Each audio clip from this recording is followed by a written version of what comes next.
Მოგესალმებით და რადიო მსმენელებო, მივესალმებით ჩვენ სტუმარს. მოგესალმებით ბატონო მამუკა, დიდი მადლობა პირველ რიგში მოგზანებისთვის. დიდი მადლობა თქვენ და ვისარგებლებ შემთხვევით და გილოცავთ ღვთისმშობლის ტაძრად მიყვანების ხელმალე დღესასწაულს ფარადეს წმინდა მარიამის მადლით თქვენ ამ სტუდიას დიდი მადლობა ფარადეს თქვენ სრულიად საქართველოს და ღმერთმა ეგვეციეს ღვთისმშობელი მართლაც ძალიან ძიმე მდგომარეობაა ჩვენს ქვეყანაში ამჯერად თუ გავითვალისწინებთ პანდემიას ამავდროულად ჩვენ ვიგებთ ყოველდღიურად თუ რამდენი ადამიანი არის მსხვერპლი ამ პანდემიისა და ამავე დროს როგორც გადაცემის დასაწყისშივე აღვნიშნე ჩვენ გვიწევს კვლავ იმ ძიმე თემაზე საუბარი როგორიც არის მიხეილ სააკაშვილის რეჟიმი კიდევ ერთი მსხვერპლი ბატონი კობა დავითაშვილი რომელიც სამწუხაროდ აღმოჩნდა მსხვერპლი მიხეილ სააკაშვილის მმართველობის მე მინდა ვისარგებლო შემთხვევით და მიუსამძიმრო ოჯახს ნამდვილად ეს არის საშინელი ტრაგედია რომ 5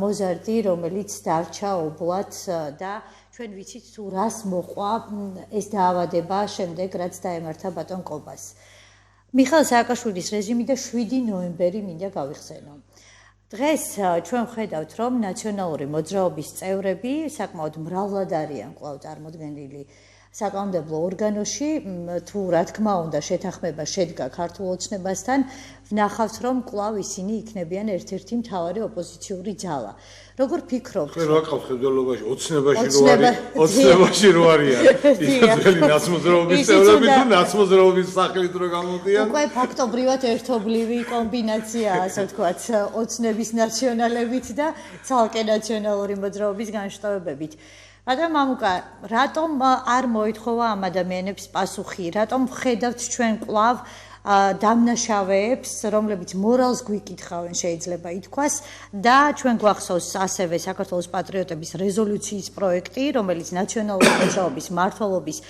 დანაშაულებრივ რეჟიმად გამოცხადებას ისახავდა მიზნად, თუმცა მხარდაჭერა ვერ პოვა ამ პროექტმა. დიდი მადლობა კიდევ ერთხელ მოწვევისათვის.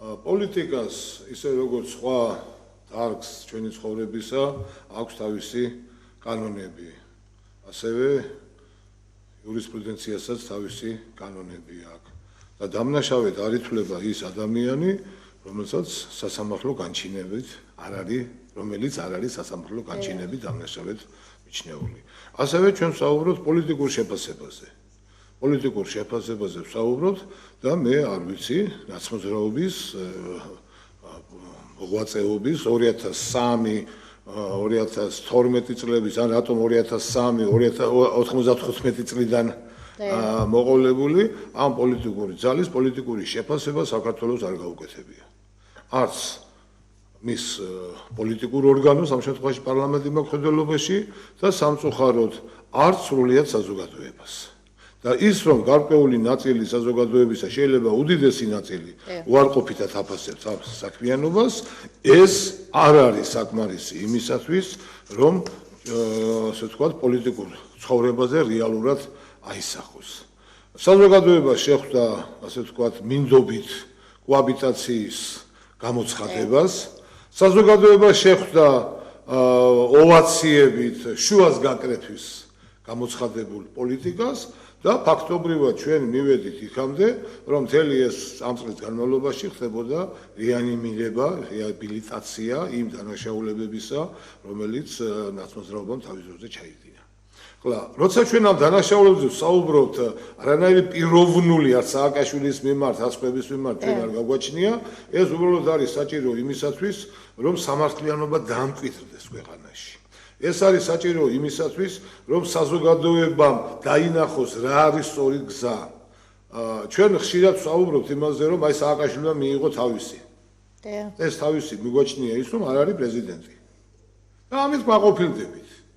არადა, ესე იგი რა გამოდის, რომ დანაშაულზე პასუხისმგებლობის თავის არიდება, ავტომატურად იწვევს ახალ დანაშაულებს. ესე იგი გამივა კიდევ ერთხელ. მას არ გაუვა, სხვას გაუვა. აი ჩვენ მივედით ამ უდიდეს მნიშვნელოვან პრობლემის წინაშე, რომ ქვეყანაში არავინ არ არის პასუხისმგებელი არაფერზე, ერთი კაი საქმე ალბათ ყველას ჰქონდა და აქვს გაკეთებული, ხა იუდაზე რო ვლაპარაკობთ, სახარებიდან ჩვენ ვიცით, რომ კურნავდა ავანტყოფებს და მადლი გადმოდიოდა მისგან. ასე რომ იუდასაც კი ქონდა, ასე შეგვიძლია იმაზეც ვილაპარაკო, რაღაცა ხო გააკეთა რა მანაც. აი ყველას რჩება აი ეს დიაპაზონი იმისათვის რომ ილაპარაკოს თავის თავზე და ვართ ამ მდგომარეობაში. აი სწორედ ამიტომაც იყო საჭირო რომ მიიღო პოლიტიკური შეფასება, მიგვეღო. ჩვენ ამის გარდა კიდევ ეს რომ ერთჯერადი გამონაკლისი იყოს და მარტო სააკაშვილიძე იყოს და ნაცმოძრაობაზე კიდევ ხმას არ ამოვიღებდით, მაგრამ ჩვენ შევაფასეთ 90-92 წლების მოვლენები? ჩვენ შევაფასეთ კომუნისტური პარტიის საქმე, ჩვენ შევაფასეთ ოკუპაცია, პოლიტიკური შეფასება არ აქვს გაკეთებული ოკუპაციის. ჩვენ ავტომატურად გამოვაცხადეთ დამოუკიდებლობა საბჭოთა ორგანოში, გავყევით ამ გზას და მოვედით აქამდე. ჩვენ არ შეგვიფასებია არჩევანაძის საქმიან 92-2003 წლების საქმიანობა. ესე იგი ჩვენ ელემენტარულად არ აქვს დიაგნოზი რა გჭირს და ისე გვინდა უმკურნალოთ ქვეყანას, რომ არ ვიცით დიაგნოზი და რომელი ექიმი უმკურნალებს დიაგნოზის გარეშე. დიაგნოზი შეგნებულად აქვსვამთ, იმიტომ რომ ყველა ვისაც პრეტენზია აქვს ექიმობაზე არის თუ არა ეს სხვა თემაა, პრეტენზია აქვს, ყველას აქვს თავისი ვითომ მეთოდი კურნალობის, რომელიც ავანტყოფს კლავს და ჯერჯერობით თუ არსებობთ კიდევ დედაღვთისმშობლის დამსახურებაა და იმაზედაც ხილიკობენ, რომ ამაზე თუ ფარველობსო დედაღვთისმშობელი, ამაზე უარესად რატო არ ვართო რა, ასე ცუდად რატო ვართო. უარესის ღირსი ვარ. და მადლობა უპანს რომ ამ მდგომარეობაში მაინც ტოვებს მისი გულმოწყალების გამო, თორე ჩვენ რა დავიმსახურეთ, ჩვენი ნებით რა გავაკეთეთ. დღესაც აი ამ არჩევნებთან დაკავშირებით ფაქტობრივად შუა გაგრაფის პოლიტიკა გრძელდებოდა. დღესაც ყველაფერი გაკეთა იმისათვის რომ ორი სუბიექტი ყოფილიყო წარმოდგენილი. დღესაც აი ყველაფერს თავი დავანებოთ 3 სექტემბერს, ანუ არჩევნებამდე თვენახევრით ადრე პარლამენტმა მიიღო გადაწყვეტილება, რომ ვინც 5% გადალახავდა. ჯერ არჩევნებამდე თვენახევრით ადრე რატო იღებს საარჩევნო კოდექსში და პარტიების შესახებ კანონში ცვლილებას, ვინც 5%-ს მიიღებდა. ყველა ხო მიახლოებით ვიცოდი ვინ იყო, ვიცოდით. კიდევ ერთი მომენტი რომელიც არის, ჩვენი კანონმდებლობით არის აკრძალული უცხო ქვეყნის, სხვა ქვეყნის მოქალაქის მონაწილეობა საარჩევნო პროცესებში. რატომ ერთი საყვედური მაინც არ უწყებს ნაცმოძრაობას? რატომ ერთი ამგზა, რატომ ერთი ჯარიმა თუნდაც 2000 ლარიანი ჯარიმა, აგარ უწერ ადამიანს პირბადის გარეშე რო გამოვა, მოხუცი კაცი, ან ქალბატონი აფთიაქში 9 საათს მერე და 2000 ლარიან ჯარიმას უწერდა. ამას კანონის დარღვევაზე რატო არ დაუწეს ეს ჯარიმა? რატო სხვა მექანიზმები არ ამუშავე? რატომ ის სისხლის სამართლის საქმეები, რომელზედაც საუბრობს ქართულ საზოგადოებაში, რომ საუბრობ და ვიცით თუ ყველა რატო არ ამუშავე და თუ ამუშავა ისე ამუშავა, რომ საერთაშორისო თანამეგობრობა გადავკიდა. ისეთი ფორმულირებით, აი უგულავას, მოუხსნა კორუფციის ბრალდება და სახელმწიფო სახსრების პარტიის სასარგებლოდ არჩევნებში გამოყენება დაუტოვა მარტო. ახლა ამაზე არ რეაგირებს საერთაშორისო თანამეგობრობა. შირაკი და სხვები გაასამართლეს ამის გამო და ისიც ვერ გაასამართლეს. მაგრამ აი კორუფციაზე ჩინოვნიკის კორუფციაზე იქ წითელია ანთებული. ამიტომ ეს მოუხსნეს ის დაუტოვეს. რატომ გაასამართლე რაც იყო იმის და მიხედვით. გაასამართლე ის ადამიანები რაც რეალურად ჩაიდინეს. აი კიდევ ერთი მომენტი რომელიც არის ჩვენ საუბრობთ სხვადასხვა თემებზე და უმთავრესი მომენტი 2008 წლის გამოძიებას რო კვირდებოდა ხელისუფლება, აი ოცნება რომელიც მოდიოდა ხელისუფლებაში, რატომ გადაატარა მხოლოდ იმ თემაზე რომელზედაც არგუმენტი აქვს ნაცმოძრაობას ომი ვინ დაიწყო. აქ ნაცმოძრაობას არგუმენტი აქვს და ეს ის არგუმენტია რომელიც სახელმწიფოებრივად გვჭირდება ჩვენ და ამ საქმეში ჩვენს ყველა მხარს უჭერს. და რატო იმაზე არა რომ მოუმზადებელი რატო შეხვდი. რატომ არატეხი ამბავი 4 აგვისტოს, როდესაც მართლა შემოვიდა რუსეთის ჯარები საქართველოს ტერიტორიაზე და რატომ 8-ში 4 დღე რასელოდებოდი. რატომ ისროლე იმ მიმართულებით დაცვილი ქალაქის მიმართულებით და არა საჯარისო ფორმირებების მიმართულებით, რატომ არ შეუწყვიტე ბოლოს და ბოლოს თუნდაც 1 საათით ადრე რუს ეგრეთ წოდებულ მემშვიდობეებს მანდატი, რითაც მოუსპობდი მას კანონიერად შენგანვე მიცემული ხელშეკრულების საფუძველზე საპასუხო სროლის უფლებას და ხოლო რუსეთის ფედერაციის ჯარებს მისი ხარდაჭერის საშუალებას და მრავალი სხვა ჩვენ გამოვიძიოთ ეს თემა, რატო უწყობს ხელისუფლებამ მხოლოდ იმ ნაწილზე, რა ნაწილშიც ნაცები მართალი არის, რა რომ ომი ვინ დაიწყოს ნაწილში და არა იმაში, როგორ იქცეოდა მთავარსარდალი, ვის მხარეზე იბრძოდა საერთოდ მთავარსარდალი, ეს დასადგენია. აი, ასეთი ბრალდებების პირობებში ხელისუფლება საშუალებას აძლევს კარდ ბლანშს უტოვებს ნაც მოძრაობას და დღეს გამოდის და გაყალბება არჩევნების გაყალბებაზე თარხნიშვილი, გოგონიშვილი და სხვები გვესაუბრება ამ გაყალბებაზე. ახლა ვინ არის დანაშაული? აქ მხოლოდ დადანაშაულება ოცნების აქ არ იქნება გამართლებული. ჩვენ ყველანი ამ საქმეში ვარ დამნაშავე, ვინც ოცნებას თვალი დაუხუჭეთ შუა გაკრეთვის პოლიტიკის გამოცხადებაზე, კოაბიტაციის გამოცხადებაზე, რომელიც სახში წკბებოდით დაუშვათ იმით, რომ აი წავიდა ტირანია, წავიდა და ახლა დემოკრატია იქნება. არაბელი 2-3 წელიწადში სანამ ასე საზოგადოება ამ კუთხით წკბებოდა, არაბელი ნუ დღეს უკვე სხვა მექანიზმები შემოვიდა და ბევრ საქმეში არანაკლებ ქმედებებს ჩადის, თუ შევადარებთ ნაცმოძრაობის და ოცნების ქმედებებს, არანაკლებია და როცა ვსაუბრობ არჩევნების გაყალბებას, რო გაყალბდა ხო ყველამ ვიცით რა. ესე იგი მანდამაინც ეგ როგორ რა ხდება, ესე იგი რა მდგომარეობაში ხარ, ამოიღებ ხმალ და ნაცმოძრაობას უჭერ, არ ამოიღებ და როგორ დანაშაული დავფარო? აი ეს ყველაფერი არის ჩვენი ბრალი, ეს არის ქართული სპექტრის, პოლიტიკური სპექტრის იმ ნაწილის ბრალი, რომელიც თითქოს და ცდილობდა, მაგრამ ბოლომდე ვერ ახორციელებდა, რომ შემოსულიყო შუაში, გაეწია ეს ორი კოაბიტირებული მხარე და ქართული საზოგადოებისთვის ეჩვენებინა რა არის სწორი გზა, როგორ უნდა ავაშენოთ სახელმწიფო და ასე შემდეგ. ამიტომ დღევანდელ სიტუაციაში შეიძლება ითქვას, რომ ყველა ჩვენგანს ჩვენ წილი პასუხისმგებლობა გვაქვს. ესე არ არის, რომ ყველას თანაბარი პასუხისმგებლობა რა. რომ ყველას ჩვენი წილი პასუხი, ზოგს პატარა, ზოგს დიდი, მაგრამ ესეც მაგალითი უნდა გახდეს. დღეს ურემი გადაბრუნდა, დღეს მაინც უნდა ვცადოთ, რომ ეს ილია ჭავჭავაძეს აქ სოციალ-დემოკრატებზე წაჯექ უკუჯექობანი, ეს ოცნებისა და ნაცების წაჯექ უკუჯექობანი როგორმე შევწყვიტოთ და რეალურ აღშენებულ გზაზე წავიყვანოთ ქვეყანა. გმადლობთ, სკაიპით გვიკავშირდება მაყურებელი თუ მსმენელი, გამარჯობა გისმენთ. დღესდღეობის კალბატონო მაცასო მოგესალმებით. მოგესალმებით. მივესალმები ბატონ მამუკას და მე მაქვს ესეთი შეკითხვა, იცით? სასამართლო მიდის და სასამართლოზე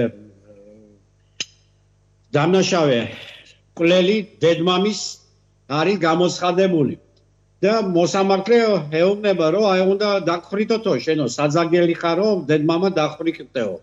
და ბოლო სიტყვა კაი ჯანდაბასო არ გეკუთვნის, მაგრამ თქვიო მაინცო გიდა. აი ეს გარეწალი ამბობს, როგორც დამ ობოლიო, მაპატიეთო რა.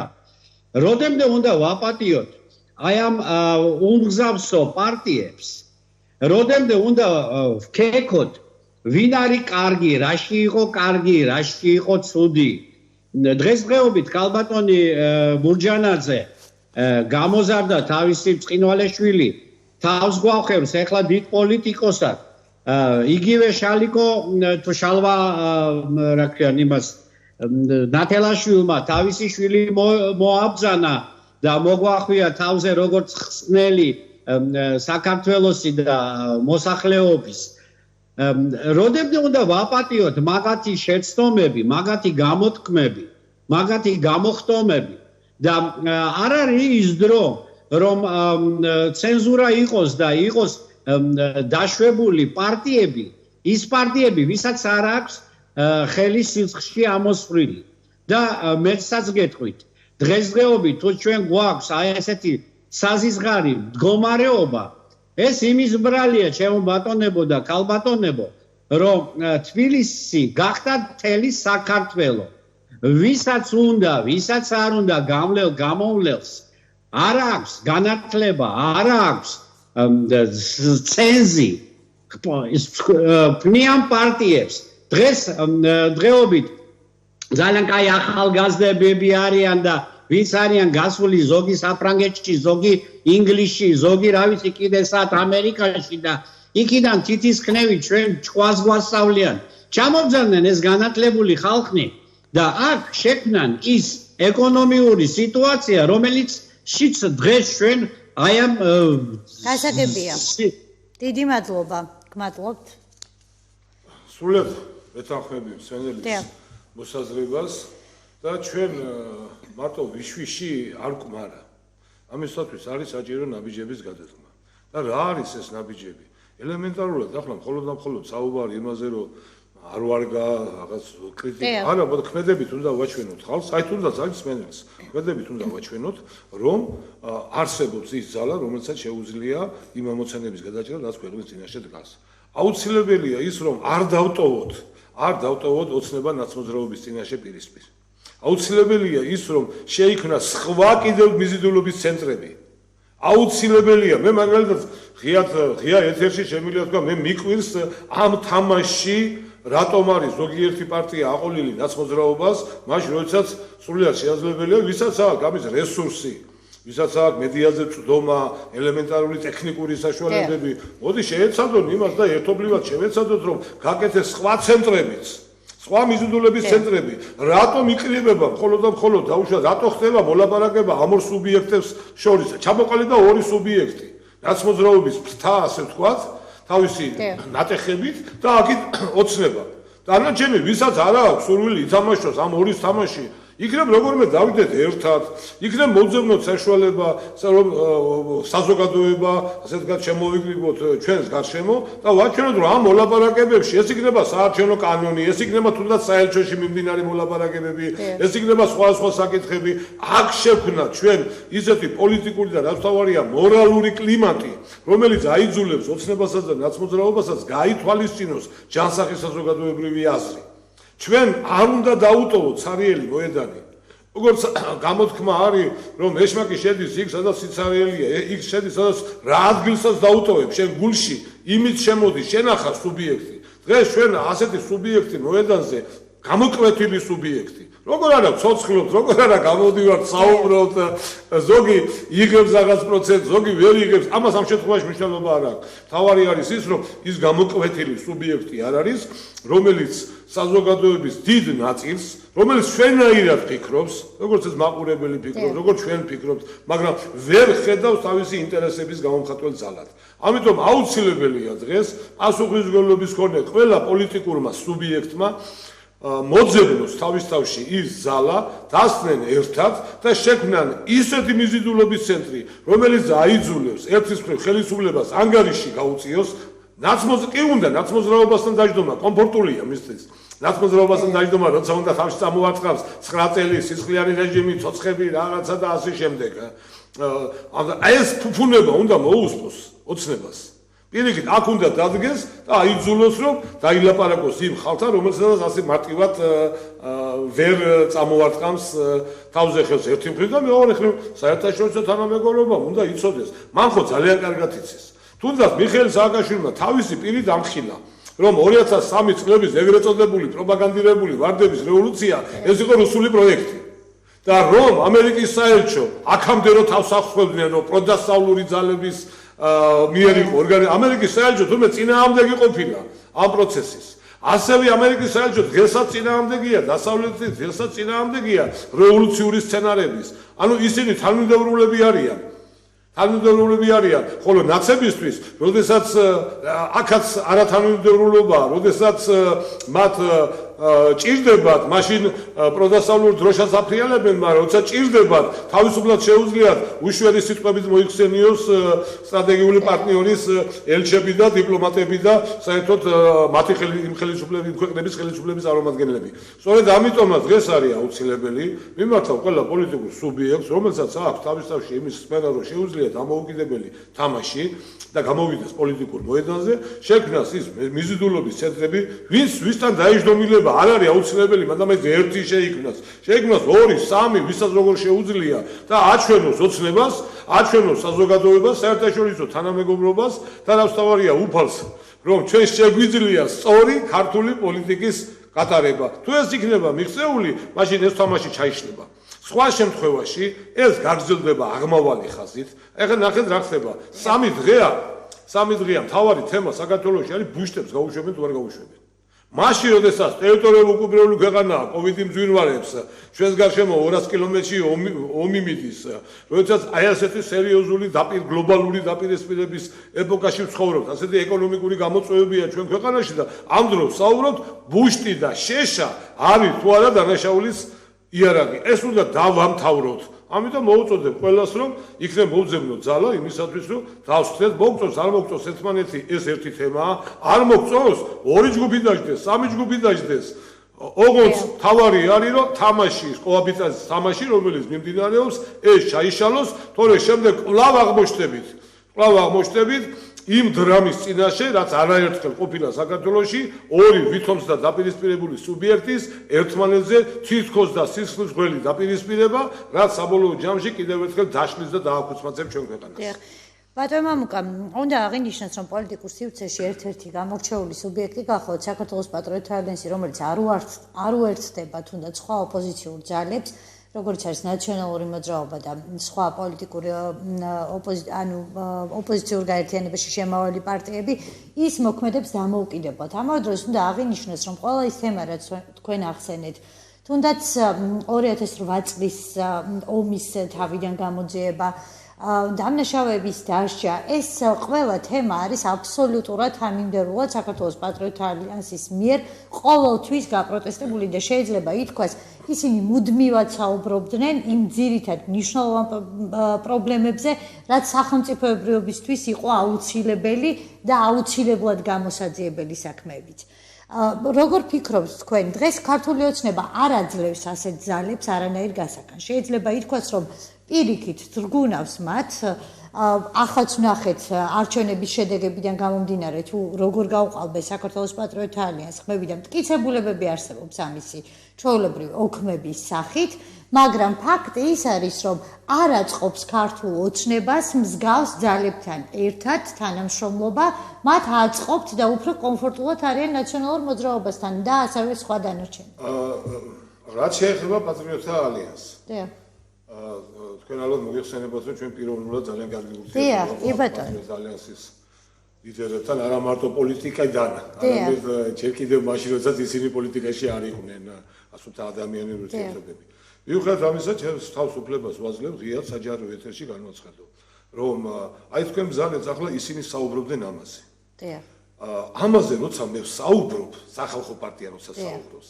ეს არის სახალხო პარტიის მაქსიმუმი იმიტომ რომ მას სხვა ბერკეტი არ გააჩნია მაგრამ როცა გაქვს საპარლამენტო ფრაქცია როცა გაქვს მედიაზე წვდომა როდესაც გაქვს უფრო მეტი საშუალება საზოგადოებასთან უფრო მეტი რესურსი ასე ვთქვათ როცა გაქვს შეკრების ადგილი ჩვენ ოფისი არ აგვაქვს და ერთ ინიციატივას ვერ გამოვიჩენთ როცა გაქვს უფრო მეტი მოგეთხოვება უფრო მეტად შეგიძლია თავისუფალი დამოუკიდებელი თამაში უფრო მეტად შეგიძლია გახდე მხარი უფრო მეტად არის შესაძლებელი რომ ის იდეები რომელზეც საუბრობ ის იდეების უკან ძალა შექმნა ამისთვის საჭიროა ფართო კარების გახსნა ამისთვის საჭიროა დიდი დისკუსიის მოწყობა შეიძლება ჩვენ ერთმანეთს არ ვეთანხმებოდეთ მთელი რიგ საკითხებში და გქონდეს განსხვავებული აზრი თუნდაც დაპირისპირებული აზრი ეს არაა მთავარი მაგრამ არის ის რაც გვაკავშირებს ერთმანეთთან თუნდაც სამართლიანობის დამკვიდრება თუნდაც საარჩევნო კანონმდებლობა ყველაფერს თუ თავი დავანებოთ აი სამწუხაროდ არ მოხერხდა ვერ მოხერხდა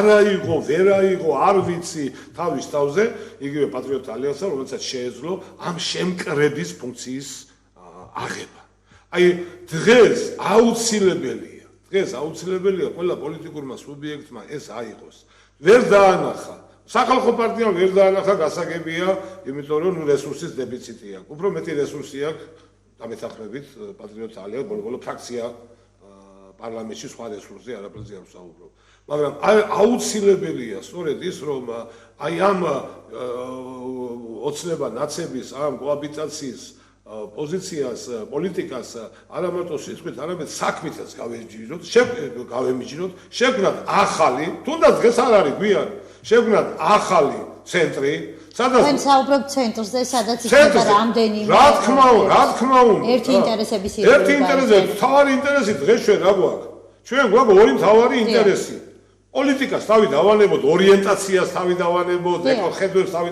ორი თავარი ინტერესი გვაქვს პირველი არის ის რომ არ შეიძლება ოცნება ნაცების სახში მარტო დატოვება ანუ არ შეიძლება ბავშვს ასანთი დაუტოვო ხელში, რომელიც შემძლებელია, რომ ცეცხლი წაუგიდოს შენ სახლს, ჩვენ ქვეყანას ამ შემთხვევაში ეს ერთი და ეს უნდა ჩაიშალოს მათი ცალკე ყოფნა სახლში არ შეიძლება. უბრალოდ მარტო ცალკე ყოფნა სახლში რა. ეს ერთი ამოცანა გვაქვს და მეორე ამოცანა შეიქმნა ისეთი საარჩევნო გარემო და საარჩევნო კანონმდებლობა, რომელიც ყველა პარტიას მიცემს საშუალებას, რომ თავისი შეაძლებლობები აჩვენოს და ის გაყალბებები, რომელზედაც იყო, ის აღკვეთოს. როგორც საკანონმდებლო დონეზე, ასევე პრაქტიკის დონეზე, რაც ჩვენთან ხდება. აი ამ ორი ამოცანის ირგვლივ არის შესაძლებელი, რომ განკვეული რიგი პარტიებისა დაждდეს ერთმანეთთან, კიდევ მეორე მოსწონს, არ მოსწონს, სხვა საკითხებზე როგორ უყურებენ ერთმანეთს. უნდა დაიკიდოს სხვა საკითხებზე არ საუბრობთ. ვინც ამოიღებს ხმას, ჯარიმა ამდენი. ამ ორ საკითხთან დაკავშირებით უნდა იყოს საუბარი და თუ ეს გაკეთდება, სახალხო პარტია დიდი სიამოვნებით მიიღებს ამაში მონაწილეობას. თორე მარტო საუბარი იმაზე ვიშვიში რომ აი ჩვენ ცადეთ არ გამოგვივიდა დღეს აღარ კმარა. როდესაც სახალხო პარტიას ჰქონდა მსგავსი რესურსი, ის მაქსიმალურად იყენებდა და არა მარტო დაუშვათ რომ ავიღოთ ასე იგივე საარჩევნო კანონმდებლობასთან თუ სხვა საკითხებთან დაკავშირებით, აფხაზეთის თემასთან დაკავშირებით, რამდენჯერ ყოფილა შემთხვევა, რომ ჩვენ არა მარტო ჩვენი, არამედ ჩვენთვის მიუღებელი პოლიტიკური პარტიის განცხადებები წაგვიკითხავს პარლამენტის ტრიბუნიდან, პარლამენტში შეკრებები მოგვიწევია და რაც ყველაზე მნიშვნელოვანია, ქუჩაში ერთობლივად გამოვსულ ვართ იმისთვის რომ რაღაცა თუნდაც აი მახსენდება 96 წელი იყო დადგენილება მივიღეთ ტერიტორიული მთლიანობის აღდგენის კონცეფცია სახალხო პარტიის ინიციატივით, მაგრამ სხვების დაგვეხმარა და მარტო ეს ჩვენი ძალა ამას არ ეყოლა. მაგრამ მხოლოდ ქუჩაში გამოსვლაც არ კმარა. არ კმარა. აქ არის საკანონმდებლო მუშაობა, აქ არის პოლიტიკური მუშაობა, საზოგადოებასთან მუშაობა, ქუჩაში გასვლა, დიპლომატიური კორპუსთან მუშაობა და მთლიანად კომპლექსი პოლიტიკური არსენალისა, რაც კაცობრიობას გამოუყენებია. და უნდა აჩვენო ის, რაც თქვენ ბრძანეთ, რომ ოცნებისთვის თავარი კომფორტულია ნაცებთან ყოფნა, აი რა თქვენ ბრძანეთ. ამის რეალურად უნდა აჩვენო, რატოა კომფორტული. და როცა ჩვენ აჩვენებ, რომ ნაცმოძრაობა ღიად მიდის, უბრალოდ ოცნება ღიად იხრება, იქითგენ, აი შემდეგ შეგიძლია პრეტენზია განაცხადო. ელემენტად ამ ჯგუფს, სოლიდურ ჯგუფს, დამაჯერებელ ჯგუფს, როცა მოსახლეობის ფართო ნაწილი უჭერს ხარს, შეუძლია ცალკე დაელაპარაკოს დიპლომატიური კორპუსის წარმომადგენლებს, ცალკე აუხსნას სხვებს ამის შესახებ. ყოველ შემთხვევაში აუცილებელია. დღესდღეობით ბურთი და მოედანი არის ოცნების და ნაცმოძრაობის მხარეზე, საარჩევნო შედეგები ამას მეტყველებს. ანუ აქ არის ჩვენი ნაკლოვანებები ჩვენი მუშაობის, ეს არის გამოსასწორებელი და აუცილებელია, რაც შეიძლება მალე გამოსწორდეს, თორემ სხვა ალტერნატივა ჩვენ არ აგვაქვს, კვლავ ამ ორ სუბიექტს უტოვებთ ერთმანეთთან მარტო სახლში ყოფნის საშუალებას და ასანთიებთ ხელში და ასანთი უნდა გავართვათ. დიახ, მაგრამ ფაქტი ის არის, რომ სხვა გზაც, ასე ვთქვათ, გარდა პროტესტისა, ახლა ამჯერად არტოვებს ხელისუფლება არტოვებს და რატო არტოვებს ხელისუფლება? იმიტომ არტოვებს ხელისუფლება, რომ ჯერეთი კომფორტულია მასთან ურთიერთობა და საზოგადოების ნაწილი მის მხარეზეა, როცა ბუშტებზე, შეშებზე თუ სხვა დანაშაულებებზე საუბრობს. მაგრამ ჩვენ უნდა შევთავაზოთ საზოგადოებას პოზიტივი. ჩვენ დავიღალეთ საზოგადოებაში, დავიღალეთ, დაიღალა რის გამო? ნეგატივის გამო. პოზიტივით არ შეიძლება ადამიანი დაიღალოს, სიყვარულით არ შეიძლება ადამიანი დაიღალოს, არ შეიძლება მეგობრებთან ურთიერთობის საქმეს რო აკეთებ, როგორ შეიძლება ადამიანი დაიღალოს? შეუძლებელია რომც დაიღალოს, ისეთ ნეტარებას გნობს, ბებია შვილიშვილს რო უვლის. და რაც არ უნდა დაღლილი იყოს, შვილიშვილი თუ დაეცემა, მაინც ამოდგება, მივა და ააყენებს, იმიტომ რომ უყვარს ის. აი სწორედ ასე ჩვენ უნდა პოზიტივი შევთავაზოთ, ჩვენ კონკრეტული საქმეები უნდა შევთავაზოთ, ჩვენ უნდა შევთავაზოთ რეალური საარჩევნო კანონი, საზოგადოებამ დაინახოს რაზე ამბობს უარს ხელისუფლება, ჩვენ უნდა შევთავაზოთ იგივე თუნდაც კოვიდთან დაკავშირებული საკითხები, აფხაზეთის თემატიკა უნდა შევთავაზოთ, კონცეფციები ჩამოწერილი კონკრეტული მომენტ, ხილვალთან დაკავშირებით ჩვენი პოზიცია, გარეშთან დაკავშირებით, აი ყველა ის აქტუალური თემა, რაც ჩვენ წინაშე დგას და რომლის გათამაშებასაც ხან დაჭირდება გარეშ გაათამაშებს, ხან დაჭირდება პანკის გაათამაშებს, ხან დაჭირდება ბორდერიზაციას ხინვალის რეგიონში გაათამაშებს, ხან კოვიდს გაათამაშებს, აი ეს უნდა წაართვა. ეს ინიციატივები შენ უნდა გამოხიდე პოზიტიური ინიციატივებით, შენ უნდა დააყენო საქმის კურსი, წამოწიო წინა პლანზე და ამ სიტუაციაში გამოჩნდება, მოქმედებაში გამოჩნდება, რომ ვის რა ინტერესი აქვს და ხელისუფლება იძულებული გახდება, რომ პასუხი გაქცეს ამ კითხვებზე. მას რომ ამ კითხვებზე არ უნდა პასუხის გაცემა, იმიტომ ურჩევნია ნაცმოძრაობა. იმიტომ ურჩევნია და ჩვენ უნდა ვცადოთ პირიქით, ჩვენ უნდა ვცადოთ და თუ კი ვინიცობაა და ამაზე არ წამოვა ხელისუფლება, ნუ მე კიდევ ვიმეორებ, რაც არის პოლიტიკურ არსენალში კაცობრიობას, რაც გამოუგონებია, ყველაფერი კანონის დაცვით, ყველაფერი უნდა განხორციელდეს. დიდი მადლობა ბატონო მამუკა საინტერესო საუბრისთვის. შევახსენებ მაყურებელს ადამიანს მენელს სახალხო პარტიის თავმჯდომარე მამუკა გიორგაძე სტუმრობდა დღის სტუდიაში. მე საღამომდე გემშვიდობებით, საღამოს გადაცემაში დღის ბოლოს შევხვდებით ერთმანეთს. დროებით.